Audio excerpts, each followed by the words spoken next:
नमस्कार दोस्तों, मैं रवि भावना आईएएस में आपका बहुत बहुत स्वागत करता हूं। इस बार वीडियो थोड़ा सा लेट हो गया है। एक्चुअली में क्या था, मैं बीमार हो गया था, इसलिए थोड़ा सा वीडियो लेट हो गया है। आइए, हम लोग वर्ल्ड ज्योग्राफी पढ़ रहे थे और वर्ल्ड ज्योग्राफी में हमने सूरज के बारे में देख लिया, तारों के बारे में देखा और चंद्रमा के बारे में देखा। आज हमारा अगला टॉपिक क्या है? पृथ्वी। आज हम पृथ्वी के बारे में देखेंगे। आइए देखते हैं। पृथ्वी को हमारे क्या बोलते हैं? नीला ग्रह भी कहते हैं, ब्लू प्लैनेट भी कहा जाता है ना। और ऐसा क्यों कहा जाता है? क्योंकि पृथ्वी में क्या है, पृथ्वी की सरफेस पे 71% क्या पाया जाता है? पानी पाया जाता है। 71% पानी के कारण हमारे पृथ्वी को ब्लू प्लैनेट भी कहा जाता है, नीला ग्रह भी कहा जाता है। आइए देखते हैं अगला पॉइंट क्या है। हमारे पृथ्वी का क्या है? घनत्व तो सबसे ज़्यादा है। जितने भी ग्रह हैं, सभी ग्रहों में से सबसे ज़्यादा घनत्व है, डेंसिटी है, वो किसकी है? वो हमारे पृथ्वी की है। तो हाई डेंसिटी वाला ग्रह कौन सा है? घनत्व ज़्यादा किसका है? पृथ्वी का है। अगली बात क्या है इसमें? हमारे पृथ्वी का एरिया कितना है? 510 मिलियन स्क्वायर किलोमीटर। हमारे पृथ्वी का जो एरिया है वो कितना है? 510 मिलियन स्क्वायर किलोमीटर।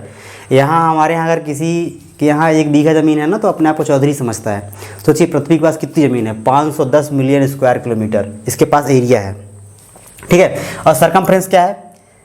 देखिए, सरकमफ्रेंस का मतलब होता है किसी भी चीज़ के जो आउटर परिमाप होता है, बाहरी लेयर का जो परिमाप होता है। मान लीजिए अगर ये पृथ्वी है पृथ्वी का जो ये बाहरी परत है, इसे क्या बोलेंगे? सरकमफ्रेंस बोलेंगे, है ना। तो परिमाप, जो पृथ्वी का परिमाप है सरकमफ्रेंस, वो कितना है? 40,232 किलोमीटर। कितना है? 40,232 किलोमीटर। ये सारी जो हम नंबर बता रहे हैं ये अप्रॉक्स में है ना। और देखते हैं सूरज से दूरी कितनी है। लगभग जो पृथ्वी की दूरी है सूरज से, वो लगभग, हम लोग वैसे जनरली तो 15 करोड़ पढ़ते हैं कि 15 करोड़ किलोमीटर है। और अगर उसको मिलियन में देख देंगे तो 149 मिलियन किलोमीटर। कितना है? अगर मिलियन में देखेंगे तो 149 मिलियन किलोमीटर। और जनरली जब अपन देखते हैं तो 15 करोड़ किलोमीटर है। ये डिस्टेंस कितनी है? सूरज से लेके पृथ्वी की डिस्टेंस है। देखिए, एक पॉइंट होता है जिसे पेरिहीलियन कहते हैं और अपेहीलियन कहते हैं। अब ये पेरिहीलियन अपेहीलियन होता क्या है? जो हमारा सूरज है, जब पृथ्वी उसका चक्कर लगाती है, क्या करती है? जब पृथ्वी उसका चक्कर लगाती है तो एक पॉइंट ऐसा आता है जहाँ पे जो पृथ्वी है उसकी डिस्टेंस मैक्सिमम होती है, और एक पॉइंट ऐसा आता है जहाँ पे उसकी डिस्टेंस क्या होती है? मिनिमम होती है। तो जहाँ पे मिनिमम होती है उसको क्या बोलते हैं? उसको बोलते हैं पेरिहीलियन। इसको क्या बोलते हैं? पेरिहीलियन। जहाँ पे क्या होती है? मैक्सिमम होती है, उसे क्या बोलते हैं? अपेहीलियन बोलते हैं, ठीक है। समझिएगा बात को। सूरज से जो हमारी पृथ्वी है, वो सूरज का सर्कुलर मोशन में चक्कर नहीं लगाती है, एलिप्टिकल मोशन में लगाती है। कि कब एक टाइम ऐसा आएगा जहाँ पे सूरज और पृथ्वी की डिस्टेंस बहुत कम हो जाएगी, और एक पॉइंट ऐसा जहाँ पे बहुत ज़्यादा हो जाएगी। जिस पॉइंट पे सूरज की और पृथ्वी की डिस्टेंस जो सबसे कम होती है, उस पॉइंट को क्या बोलते हैं? पेरिहीलियन बोलते हैं। वो कब होता है? 3 जनवरी को होता है। और उस टाइम पर डिस्टेंस कितनी होती है? न्यूनतम डिस्टेंस होती है जो 147 मिलियन किलोमीटर होती है। कितनी होती है? 147 मिलियन किलोमीटर। कब होती है? जब पेरिहीलियन की सिचुएशन बनती है, जब अर्थ और सूरज के बीच डिस्टेंस क्या होता है? मिनिमम होता है, बहुत कम होता है। और एक पॉइंट ऐसा आता है जो अपेहीलियन बोलते हैं। ये कब होता है? ये जब सूरज और पृथ्वी के बीच की जो डिस्टेंस होती है वो सबसे ज़्यादा होती है। ये वो पॉइंट होता है कि इससे ज़्यादा डिस्टेंस पृथ्वी की नहीं हो सकती है सूरज से। ये सबसे पीक होता है डिस्टेंस के मामले में। ये कब होता है?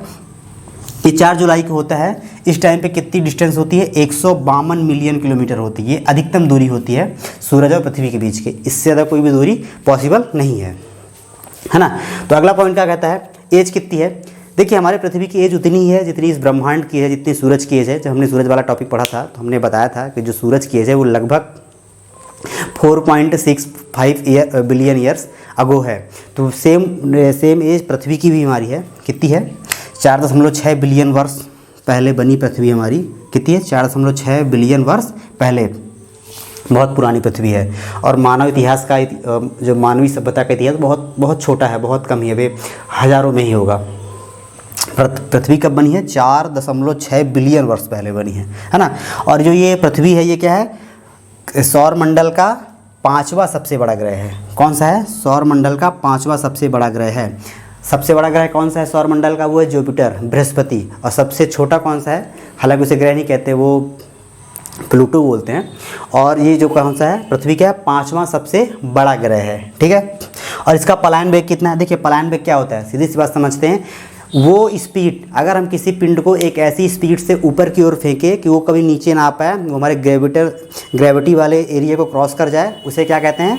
उसे कहते हैं पलायन वेग। तो पलायन वेग कितना होता है? 11.186 किलोमीटर प्रति सेकंड।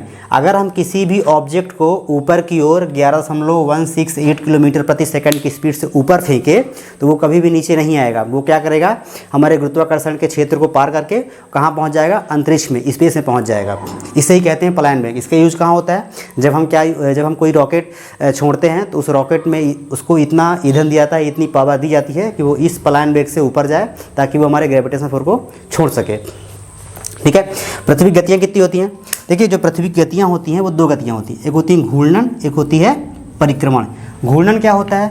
जब कोई ऑब्जेक्ट अपने जगह पे घूमे, जब कोई ऑब्जेक्ट अपने जगह पे घूमे उसे घूर्णन कहते हैं, और जब वो किसी दूसरे चीज़ का चक्कर लगाए उसे कहते हैं परिक्रमण।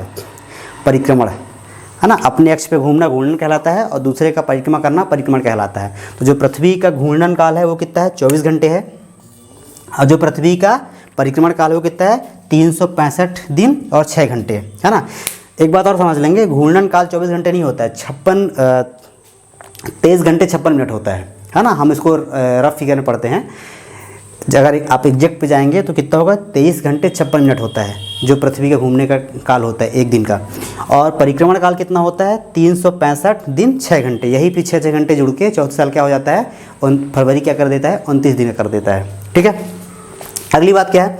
गतियाँ देख लिया। अब देखते हैं सबसे ज़्यादा गैस क्या है। हमारे पृथ्वी में जो सबसे ज़्यादा गैसें पाई जाती हैं उनमें से कौन सी है?